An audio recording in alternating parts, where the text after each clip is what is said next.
AU real estate ने 1468 करोड़ में 446 flats Aspire Silicon city में एनबीसीसी से एक्वायर कर लिए। इस इवेंट के बाद एयू रियल एस्टेट अचानक से रियल एस्टेट डिस्कशंस का सेंटर बन गया है। Hello and welcome to the next story originals. आज हम रिव्यू करेंगे एस्पायर सिलिकॉन सिटी जो एयू रियल एस्टेट के अंडर आ चुका है। इस वीडियो के एंड तक हमारी कोशिश रहेगी कि आपको एक क्लियर पिक्चर मिले कि ये प्रोजेक्ट आपके लिए सूटेबल है या नहीं। Aspire Silicon city Aspire initiative का हिस्सा है जो सुप्रीम कोर्ट के डायरेक्टिव के तहत आम्रपाली ग्रुप के स्टॉल्ड प्रोजेक्ट्स को कंप्लीट करने के लिए लॉन्च किया गया है। एनबीसीसी जो एक गवर्नमेंट ओन्ड एंटिटी है, इस पूरे डेवलपमेंट को लीड कर रही है। एयू रियल एस्टेट का प्लान है कि ये फ्लैट्स एंड यूजर्स और इन्वेस्टर्स दोनों के लिए ओपन मार्केट में बेचे जाएं, लेकिन एक प्रीमियम प्राइसिंग के साथ।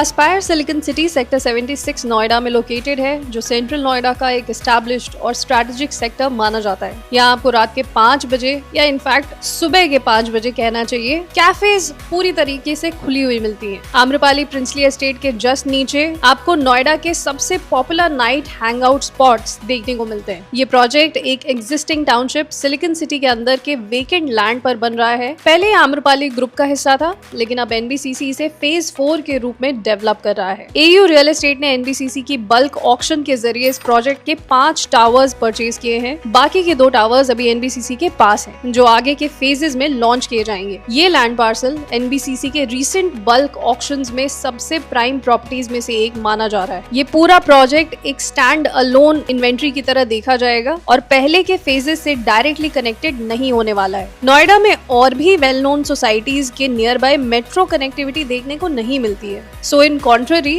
एस्पायर सिलिकॉन सिटी से सिर्फ 2 से 3 मिनट की वॉकिंग डिस्टेंस पर ही सेक्टर 76 और सेक्टर 50 के मेट्रो स्टेशन हैं। और भी कुछ की हाइलाइट्स हैं। नियर बाय कमर्शियल हब्स में इंक्लूडेड है स्पेक्ट्रम मेट्रो, एक commercial and retail development, sector 18, sector 62 and film city, सभी कुछ यहाँ से लगभग 8 से 10 किलोमीटर की डिस्टेंस पर ही लोकेटेड है। रेजिडेंशियल सोसाइटीज यहाँ पर जितनी भी देखने को मिलेंगी वो लगभग 100% ऑक्यूपेंसी पर है, जो एक स्ट्रॉन्ग एंड यूजर प्रेजेंस दिखाती है। प्रोजेक्ट एक कॉर्नर प्लॉट पर है। एक साइड 70 मीटर वाइड रोड है, दूसरी तरफ 45 मीटर वाइड रोड और एक तरफ 25 मीटर का ग्रीन बेल्ट भी एडजेसेंट में लोकेटेड है। हालांकि नोएडा में ट्रैफिक एक ग्रोइंग कंसर्न है और सेंट्रल नोएडा इस ट्रैफिक का सेंटर पॉइंट भी बन जाता है। सेंट्रल नोएडा में ज्यादा लैंड बैंक की अवेलेबिलिटी भी नहीं है। अब जैसे जैसे नए डेवलपमेंट सेंट्रल नोएडा में लार्ज स्केल में बनाए जा रहे हैं, ये लोकेलिटी भी नोएडा को कंजेस्टेड बनाती जा रही है। हालांकि एंड यूजर सेंट्रिक होने की वजह से सेक्टर 76 की सेंट्रल लोकेशन के आसपास टॉप स्कूल्स और हॉस्पिटल्स काफी इजीली एक्सेसिबल हैं। फैमिलीज के लिए, स्पेशली जिनमें स्कूल गोइंग चिल्ड्रन या एल्डरली मेंबर्स हैं, ये काफी कन्वीनियंट लोकेशन मानी जाती है। एजुकेशनल इंस्टीट्यूट्स का दायरा आप स्क्रीन पर दिए गए स्कूल्स के थ्रू लगा सकते हैं। हॉस्पिटल्स की भी अवेलेबिलिटी आप अपने स्क्रीन पर देख सकते हैं। मॉल्स में नोएडा के बेस्ट मॉल्स इसी लोकेलिटी के आसपास हैं, जो आप अपनी स्क्रीन पर देख सकते हैं। सबसे क्लोजेस्ट मॉल यहाँ पर 290 मीटर्स पर ही स्पेक्ट्रम मॉल अवेलेबल है। ये सारी फैसिलिटीज इस प्रोजेक्ट को एंड यूजर्स के लिए सूटेबल बनाती हैं और इन्वेस्टर्स के लिए भी एक स्ट्रॉन्ग प्रोपोजिशन तैयार करती हैं। सेंट्रल नोएडा में फिलहाल अगर आप कोई और प्रोजेक्ट कंसिडर कर सकते हैं तो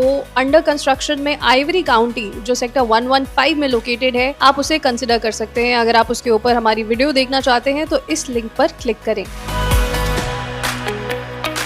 प्रोजेक्ट 8.33 एकर्स 32,779 स्क्वायर मीटर्स में डेवलप हो रहा है। टोटल 7 रेजिडेंशियल टावर्स प्लान किए गए हैं, जिसमें से 5 टावर्स एयू रियल एस्टेट ने अक्वायर किए हैं। टावर्स 1 to 4 एंड टावर सी। बाकी के टावर्स 5 और 6 आने वाले फेजेस में लॉन्च होंगे। एयू रियल एस्टेट ने इन टावर्स की फुल ओनरशिप ले ली है। इसका मतलब कि वो अपने इंडिपेंडेंट राइट्स के साथ यूनिट्स को सेल कर सकते हैं। टावर की हाइट्स यहाँ पर है। Tower 1 and 2 G+35 floors, towers 3 and C G+37 floors and Tower 4 will be G+41 floors. Tower 4 इस प्रोजेक्ट का टॉलेस्ट टावर माना जाएगा। यूनिट कॉन्फ़िगरेशंस की बात करें तो टोटल प्लान्ड यूनिट्स 600 होंगे। करंट 5 टावर्स में 446 यूनिट्स की प्लानिंग है। मेजॉरिटी टावर्स में 2 अपार्टमेंट्स पर फ्लोर रखे जाएंगे और कुछ में 3 अपार्टमेंट्स। डेंसिटी अप्रोक्सीमेटली 75 यूनिट्स पर एकड़ की है, जो इस प्रोजेक्ट को एक लो डेंसिटी प्रोजेक्ट बनाती है। लिफ्ट टू अपार्टमेंट रेशियो 1:35 से लेकर 1:41 होने वाला है, जो एक एक्सक्लूसिविटी प्रोवाइड करता है। अपार्टमेंट साइजेस यहाँ पर 3 BHK और 4 BHK एंड फ्लेक्स और पेंट हाउसेज में अवेलेबल है। 3 BHK का स्टार्टिंग साइज है 2781 स्क्वायर फीट, 4 BHK का साइज है 3342 स्क्वायर फीट एंड ड्यूप्लेक्सेस और पेंट हाउसेज का साइज होगा 5923 स्क्वायर फीट। लोडिंग एफिशिएंसी यहाँ पर हर एक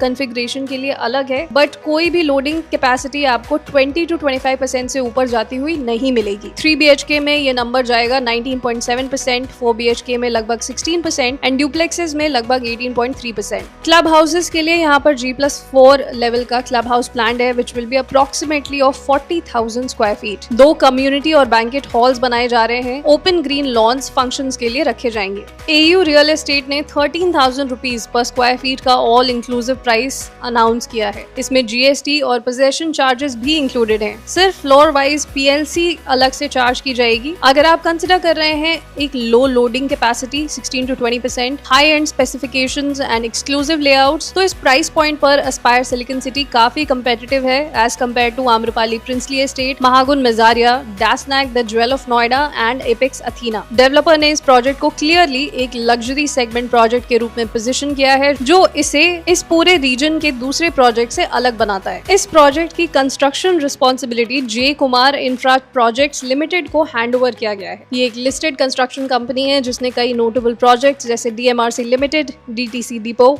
Delhi MRTS projects, Harinagar colony development, Santa Cruz Chembur link flyover, the Airoli creek and Dwarka expressway deliver किया है।